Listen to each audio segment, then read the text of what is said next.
प्यारे बच्चों, आज का हमारा टॉपिक इकोसिस्टम पारिस्थितिकी तंत्र होगा। इस वीडियो को हम दो पार्ट में डिस्कस करेंगे।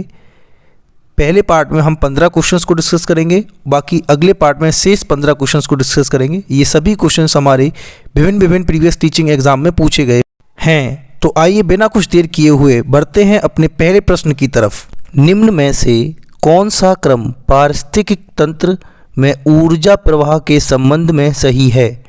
आपके ऑप्शन है। ऑप्शन ए उत्पादक, अपघटक, उपभोक्ता। ऑप्शन बी अपघटक, उपभोक्ता, उत्पादक। ऑप्शन सी उत्पादक, उपभोक्ता, अपघटक तथा ऑप्शन डी उपभोक्ता, उत्पादक, अपघटक। प्यारे बच्चों, उत्पादक हम उन्हें कहते हैं जो अपना भोजन स्वयं बनाते हैं, जैसे पेड़ पौधे। वहीं उपभोक्ता वह होते हैं जो उत्पादक पर निर्भर होते हैं, जैसे बकरी, मानव। ठीक उसी प्रकार से अपघटक हम उनको कहते हैं जो अपना भोजन ना तो स्वयं बनाते हैं बल्कि वह उपभोक्ता पर निर्भर होते हैं। वह सड़े गले पदार्थों को खाकर ऊर्जा प्राप्त करते हैं। इस प्रकार पारिस्थितिक तंत्र में ऊर्जा प्रवाह के संबंध में जो सही क्रम होगा वह ऑप्शन सी उत्पादक के बाद उपभोक्ता और उसके बाद अपघटक, यही हमारा आंसर होगा। आइए बच्चों बढ़ते हैं अगले प्रश्न की तरफ। निम्नलिखित में से कौन सा जैव मंडल का अजैविक घटक नहीं है? आपके ऑप्शन है। Option A protein, option B मृदा, ऑप्शन सी कवक तथा ऑप्शन डी फास्फोरस।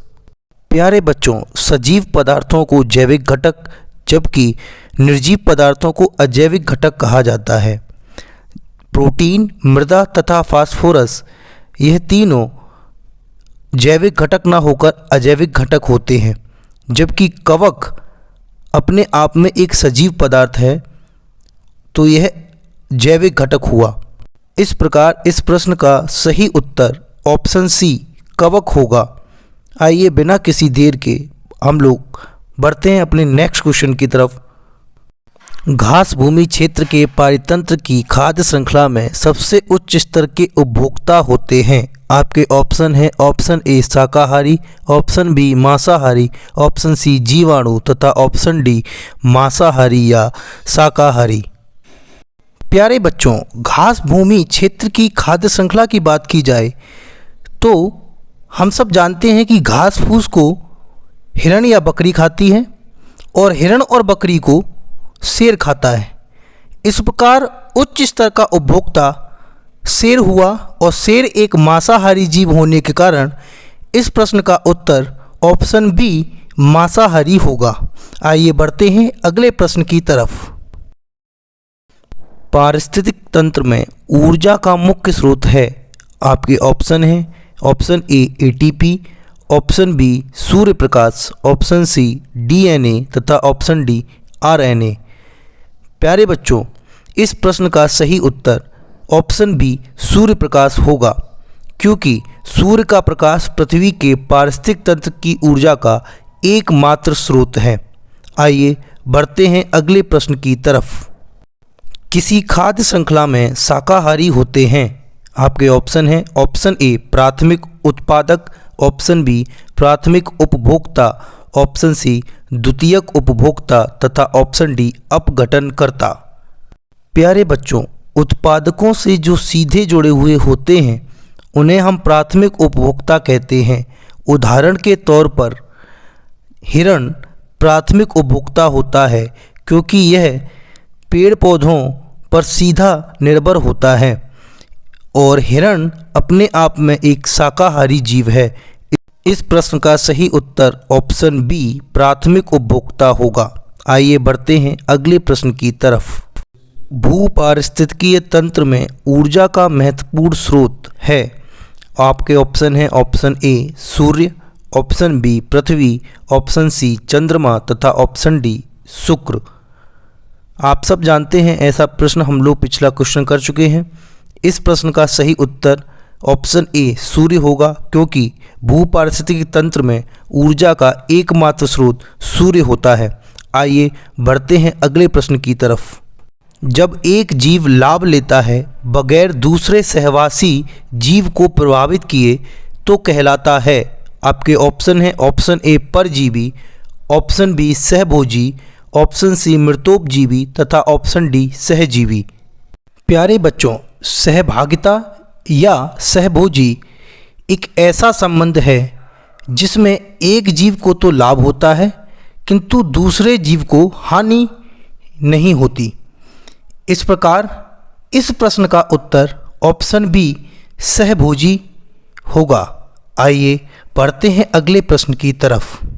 जैविक समुदाय में प्राथमिक उपभोक्ता हैं। आपके ऑप्शन है ऑप्शन ए मांसाहारी, ऑप्शन बी सर्वाहारी, ऑप्शन सी शाकाहारी तथा ऑप्शन डी डेट्रीटिवोर। प्यारे बच्चों, जैविक समुदाय में यदि खाद्य श्रृंखला की बात कही जाए तो उत्पादक के बाद शाकाहारी जीव आते हैं और ये जो शाकाहारी जीव होते हैं इन्हीं को हम प्रथम उपभोक्ता या प्राथमिक उपभोक्ता कहते हैं।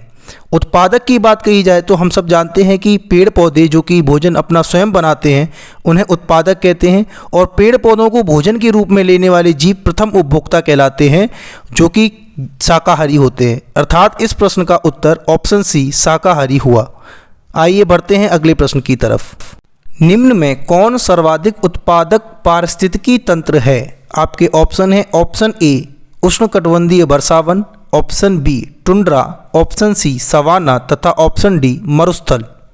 प्यारे बच्चों, उष्णकटिबंधीय वर्षावन विषुवत रेखा के आसपास पाए जाने के कारण इस क्षेत्र में पर्याप्त वर्षा तथा पर्याप्त तापमान होता है, जिस कारण उष्णकटिबंधीय वर्षावन सर्वाधिक उत्पादक पारिस्थितिकी तंत्र है।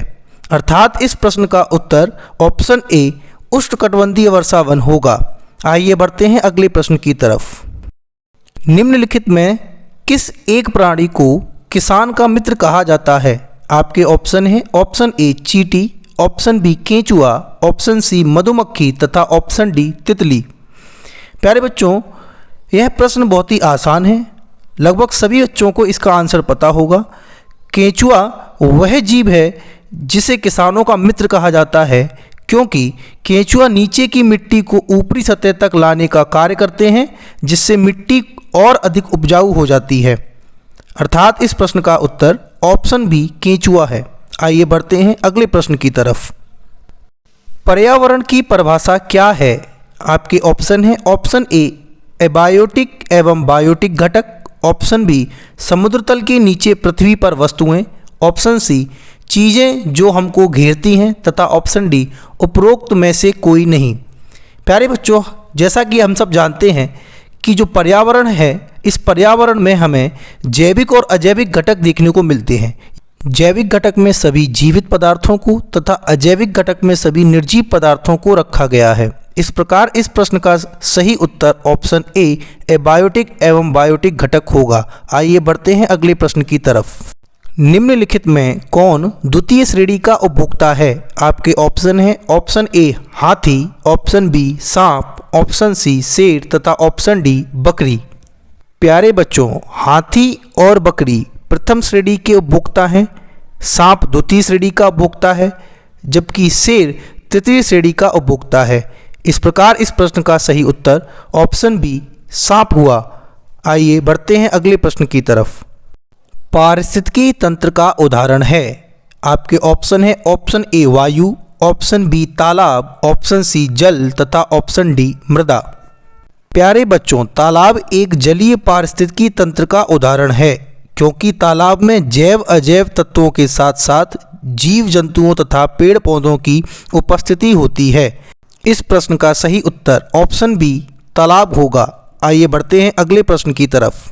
निम्नलिखित में से जैविक घटक हैं। आपके ऑप्शन है ऑप्शन ए पादप, ऑप्शन बी मृदा, ऑप्शन सी वायु तथा ऑप्शन डी जल। प्यारे बच्चों, मृदा, वायु तथा जल ये तीनों ही अजैविक घटक के अंतर्गत आते हैं जबकि पादप जैविक घटक है क्योंकि इसमें जीवन तथा उत्पादन की क्षमता होती है। इस प्रकार इस प्रश्न का सही उत्तर ऑप्शन ए पादप हुआ।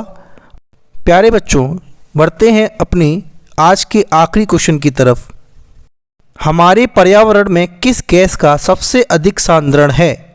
आपके ऑप्शन हैं option A oxygen, option B carbon dioxide, option C hydrogen तथा ऑप्शन डी नाइट्रोजन। प्यारे बच्चों, हमारे पर्यावरण में सबसे अधिक नाइट्रोजन गैस मिलती है। इस प्रकार इस प्रश्न का सही उत्तर ऑप्शन डी नाइट्रोजन होगा। चलिए बच्चों, आज की वीडियो में इतना ही। मिलते हैं अगली वीडियो में पार्ट 2 के साथ, जिसमें हम इसके शेष 15 क्वेश्चंस को डिस्कस करेंगे। तब तक के लिए नमस्कार, आदाब, सत श्री अकाल।